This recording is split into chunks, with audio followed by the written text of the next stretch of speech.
కొంతమంది భార్యలు వాళ్ళ ఇంట్లో జరిగే ప్రతి విషయాన్ని పుట్టింటి వారికి షేర్ చేసుకుంటూ ఉంటారు. మంచి విషయాలు షేర్ చేస్తే తప్పేమీ లేదు, కానీ చిన్న చిన్న గొడవలు మనస్పర్ధలు కూడా క్రమం తప్పకుండా చెప్పేస్తూ ఉంటారు.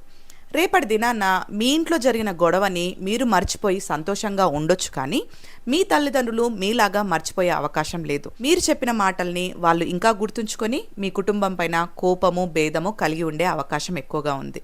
కాబట్టి ఎటువంటి విషయాలు తల్లిదండ్రులతో షేర్ చేసుకోవాలి, ఎటువంటివి షేర్ చేసుకోకూడదు అని ఒక ఆలోచన కలిగి ఉంటే ఇరు కుటుంబాల మధ్యలో వచ్చే మనస్పర్ధల్ని మనము తగ్గించవచ్చు.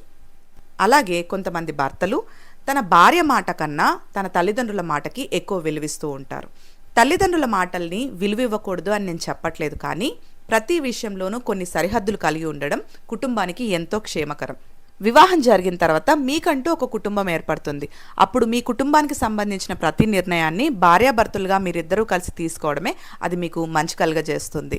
మీ వివాహానికి ముందు మీ తల్లి తండ్రి ఇద్దరూ కలిసి నిర్ణయాలు తీసుకునేవాళ్ళు కదా, మరి మీ వివాహం జరిగిన తర్వాత మీరు మీ భార్యతో పాటు నిర్ణయాలు ఎందుకు తీసుకోలేకపోతున్నారు? ఒకసారి ఆలోచించండి.